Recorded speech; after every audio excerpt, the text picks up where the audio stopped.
O biólogo Henrique é misógino?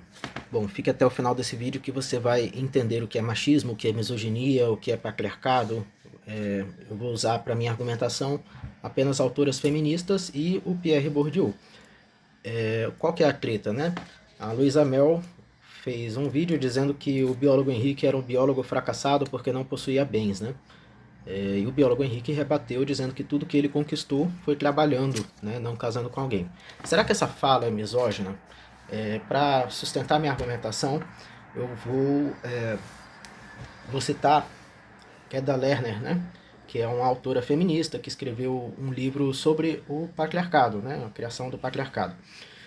Ela faz uma distinção entre o que seria machismo, misoginia e patriarcado.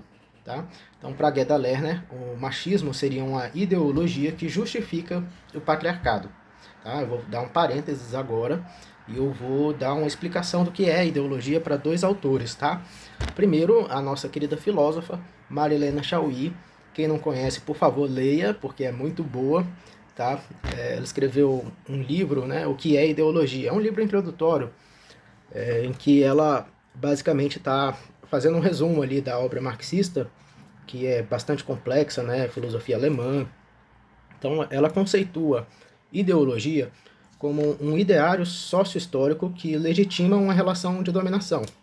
Nesse sentido, a afirmação, por exemplo, de que todos somos iguais perante a lei seria uma ideologia, porque faz com que as pessoas que estão em uma situação economicamente desfavorecida se sintam parte do mesmo grupo daquelas pessoas que são ricas, né? Então, o que acontece? Quando a gente nasce, né, sem saneamento básico, que é muito comum no capitalismo, a gente precisa se conformar ao mundo, né? E a classe dominante, ela precisa... A classe dominante seria as pessoas mais ricas da sociedade. Elas precisam de um certo ideário que vá convencer essas pessoas que nasceram sem acesso ao saneamento básico de que aquele sistema é legítimo, né? Esse modo de produção que a gente vive, o capitalismo, ele precisa que todo mundo que é nascido no capitalismo se sujeite às consequências aversivas de viver no capitalismo sem se revoltar, porque se 99% da população trabalha, né, e esses 99% se percebem como sendo dominados, corremos o risco muito sério de uma revolta, de uma rebelião. Tá? Então, eu vou pegar aqui as ideias de Pierre Bourdieu, para não ficar só numa autora marxista, né? O Pierre Bourdieu é antimarxista. Então, o que ele fala a respeito da ideologia, né? Ele fala que o mito, a língua, a arte, a ciência, etc., são instrumentos de conhecimento, de comunicação e de construção do mundo dos objetos, né, como formas simbólicas. Então a gente tem aqui um objeto, né, e a gente tem o nome que a gente dá para ele, né, as relações que a gente estabelece entre ele e outros conhecimentos, né. Então tudo aquilo que a gente fala sobre o objeto constitui um sistema simbólico, né? Os nomes que a gente dá ao objeto, porque pode ter objeto sem nome, né? Algumas partes do aparelho reprodutor feminino, por exemplo, só foram ganhar nome lá no século XIX, com os anatomistas, né, médicos lá, que começaram a estudar o corpo, né? E daí, então, eles não existiam, nesse sentido, no mundo simbólico, né? Daí o Pierre Bourdieu continua dizendo assim: os sistemas simbólicos, como instrumentos de conhecimento e de comunicação, só podem exercer um poder estruturante porque são estruturados, né? O que isso significa? Ele está falando sobre a construção do mundo simbólico, né?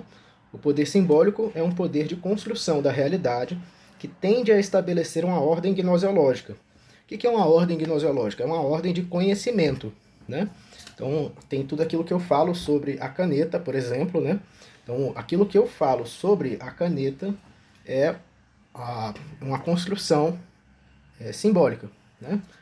O sentido imediato do mundo supõe um conformismo lógico, como diria Durkheim, ou seja, uma concepção homogênea do tempo, do espaço, do número, da causa, etc., que torna possível a concordância entre as inteligências, né?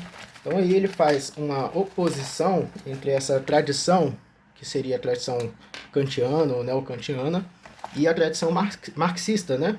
Que privilegia as funções políticas dos sistemas simbólicos em detrimento de sua estrutura lógica e da sua função gnoseológica, explicando as produções simbólicas, relacionando-as com os interesses das classes dominantes. Então, o que ele quer dizer com isso, né? Que a tradição marxista tende a olhar a uma afirmação como todos somos iguais perante a lei, né? E tenta relacionar isso aos interesses da classe dominante, dos mais ricos, né? Quer dizer, essa frase, né, esse conhecimento, né, de que todos somos iguais perante a lei, de alguma maneira serve aos interesses da classe dominante. Para vocês verem vídeos sobre essa tradição marxista, eu recomendo o Philippe Bonner, né? Ele utiliza a metodologia marxista, que é o materialismo histórico dialético, para analisar músicas, filmes, né? Uma série de coisas, e é um canal muito bom. Assim como o canal do biólogo Henrique, tá? Se inscrevam no canal dele se vocês não são inscritos, porque, enfim, o biólogo Henrique é um divulgador científico, né? Ele faz um trabalho realmente muito bom de defesa do meio ambiente, né? Ele faz um trabalho excelente de comunicação. Então, esse efeito ideológico é produzido pela cultura dominante, dissimulando a função de divisão na função de comunicação. A cultura que une também é a cultura que separa e que legitima as distinções, compelindo todas as culturas, designadas como subculturas, a se definirem pela distância em relação à cultura dominante. Então teria, por exemplo, a cultura dos periféricos e tudo mais, né? As ideologias, por oposição ao mito, né, que é um produto coletivo e coletivamente apropriado, servem a interesses particulares que tendem a apresentar como interesses universais, comuns ao conjunto do grupo. Tá? Então, é enquanto instrumentos estruturados e estruturantes de comunicação que os sistemas simbólicos cumprem a sua função política de dominação, que contribuem para assegurar a dominação de uma classe sobre a outra, né, que seria a violência simbólica. Dando reforço de sua própria força às relações de força que as fundamentam e contribuindo assim para a domesticação dos domesticados, né? Então ele está falando exatamente sobre como que esses sistemas simbólicos, né, que são construídos ali pelos ideólogos conservadores, na realidade servem para um certo conformismo lógico que evita revoltas, evita a separação da sociedade entre os 99% e os 1% que são dominantes, né? Então, as diferentes classes e frações de classes estão envolvidas em uma luta propriamente simbólica para imporem a definição do mundo social mais conforme aos seus interesses e por imporem o campo das tomadas de posição ideológicas, reproduzindo em forma transfigurada o campo das posições sociais. O que ele está dizendo aqui, né? Que na realidade os ideólogos conservadores eles não estão interessados em defender 1%, né, a elite dominante.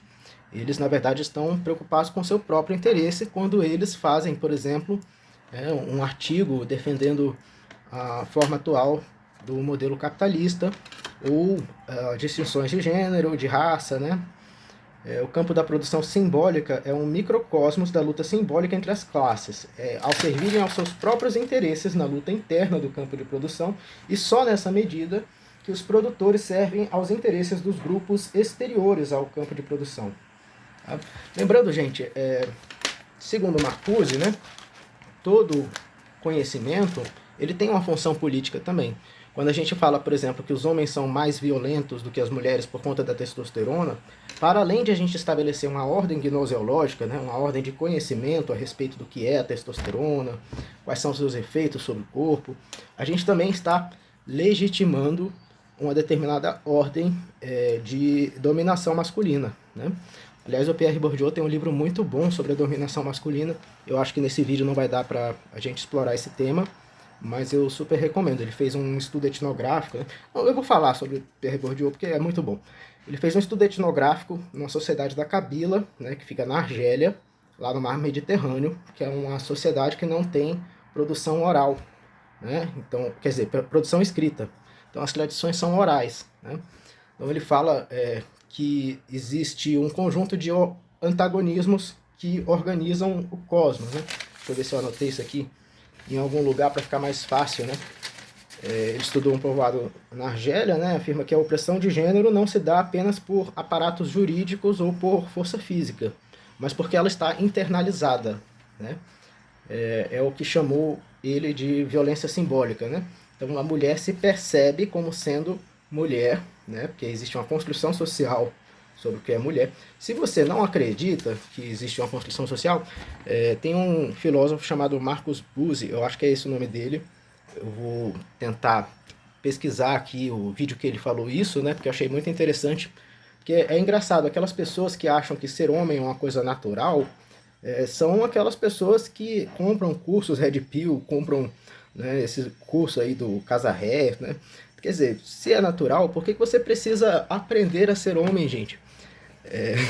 Não é natural? Então por que você vai gastar o seu dinheiro, né, aprendendo como ser homem, né? É estranho isso, né? Mas na realidade a gente sabe que aquilo que é o aparato biológico do homem, né? Todas essas coisas elas estão inseridas dentro de um sistema simbólico que justifica a própria dominação, tá?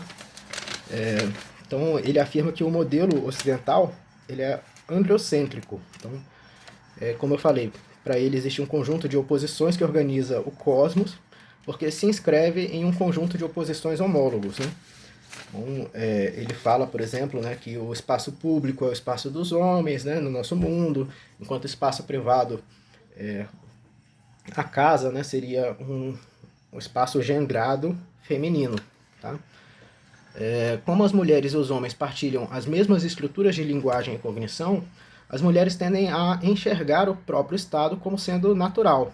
Né? E ele critica as visões essencialistas sobre o que é ser homem ou mulher. Ele critica as visões biologicistas, né, que reduzem o nível da explicação apenas ao nível do biológico. Depois a gente vai ter um vídeo aqui sobre o determinismo biológico, né?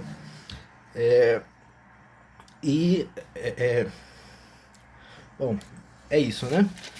E a visão psicanalista, né? Ele também critica porque, enfim, essa história de que a mulher sente inveja do falo, essas coisas todas assim, para ele, isso é essencialista porque é determinante, né? Ele fala que na psicanálise essa ideia de que a mulher tem inveja do falo seria universal, natural, né? Então o machismo é essa ideologia que justifica o patriarcado. Então é a institucionalização da dominância masculina na sociedade. Para Gerda Lerner, tá? Ela estabelece que os homens são, na ideologia machista, né? Os homens são biologicamente ou ontologicamente superiores e por isso devem deter o monopólio do poder político, econômico e religioso. Esse machismo é uma construção histórica que é anterior ao capitalismo, né? Mas eu iria acrescentar, porque, enfim, eu li a Valesca Zanello, né? Ela fala que essa ideia de que o mundo público é o mundo dos homens é social e historicamente construída a partir da modernidade. E a misoginia, para Gerda Lerner, seria um ódio coercitivo que envolve punição àquelas mulheres que não se submetem a essa ideologia machista. Né? Então, manifesta-se quando os mitos de criação e as estruturas legais passam a desumanizar a mulher ou a culpá-la pelo mal do mundo. Né? Como nas mitologias grega e judaico-cristãs, segundo a Gerda Lerner, tá? Não sou eu que estou falando, onde a curiosidade ou a fraqueza feminina geram a queda da humanidade. Por exemplo, naquela ideia de que a mulher ofereceu a maçã para Adão, né? Não, vai lá, come essa maçã, cara. Tu não é muito louco? Tu vai lá e come, pô. Então, ela opera como a misoginia, né? Como uma ferramenta punitiva e entra em ação a forma mais crua quando as mulheres desafiam os limites impostos pelo machismo. É um ódio e uma aversão que se voltam contra a mulher que se recusa o papel subordinado. Isso pode acontecer, gente, até mesmo de uma maneira implícita, né? Por exemplo, quando uma mulher criadora de conteúdo se expõe na internet, geralmente a primeira coisa que as pessoas comentam é sobre a aparência dela, se ela tá gorda, se ela é gostosa, se não sei o que, entendeu? E não o quanto que ela tem a contribuir para a discussão, né? E daí, gente, eu vou partir, tá, para a ideia da Valesca Zanello, né? Ela utiliza a categoria dispositivo, né, que é uma categoria Foucaultiana, foi desenvolvida pelo Michel Foucault, que une poder, saber e subjetividade. Então, é um saber que legitima o poder, né, e o poder que, como é que eu posso dizer, poder de construção da realidade, de inculcar formas de pensar, né? Então ela está dizendo que essa dominação ela se dá num nível ideológico também, tá? Então, nesse conceito ali de dispositivo de gênero, né? O dispositivo possui uma função estratégica, geralmente respondendo a uma urgência histórica, né? Uma relação de dominação da classe dominante. Então, ela opera moldando os indivíduos por dentro, né? É aquilo que eu estou falando sobre inculcar formas de pensar, né? As pessoas tornam-se sujeitos através do dispositivo, assimilando suas verdades como se fossem seus próprios desejos. Então, no caso, por exemplo, do dispositivo amoroso, né, que é um dispositivo de gênero, e do dispositivo materno, né, que faz com que as mulheres desejem casar e ter filhos, né? A gente coloca até um papel de honra ali para a mulher que é mãe, né? Então, a mulher que se submete a essa dominação e abre mão, por exemplo, do quanto que ela poderia avançar na carreira, né, para criar um filho, ela é colocada num lugar honroso na nossa sociedade, mas que não deixa de ser um lugar de submissão, tá? Então, vou dar alguns exemplos, tá? A invenção do instinto materno, né? Isso foi científico, né? Assim como a eugenia foi científica. Então, percebam, tanto a eugenia quanto a ideia de instinto materno, elas tendem a estabelecer uma ordem gnoseológica, uma ordem de conhecimento, né? Não, isso é o instinto materno, isso é natural da mulher, né? Essas ideias naturalizantes que reduzem o nível de explicação ao biológico geralmente são um problema, tá? A gente vai ter mais vídeos sobre isso adiante, mas agora eu estou fazendo a defesa do biólogo Henrique, porque, enfim, cara, isso daí, porque assim, essa lei da misoginia ela é muito importante, sabe? Para criminalizar realmente homens que falam para você não se relacionar com mulheres, né? Isso é muito pernicioso para nossa sociedade, essa cultura red pill, né? Isso tudo está deixando as pessoas mais machistas e gerando mais violência de gênero. Então, gente, uma leitura ideologizada, né, do Charles Darwin, argumentando assim que a evolução humana selecionou nos machos a agressividade, a inteligência fluida, né, e a competição, enquanto nas fêmeas selecionou o altruísmo, a passividade e o apego afetivo, né? Gente, essas ideias, né, que associam a mulher a esse lugar de cuidado, elas são ideológicas, tá? Elas não são naturais, né? Não é porque é científico que é correto, né?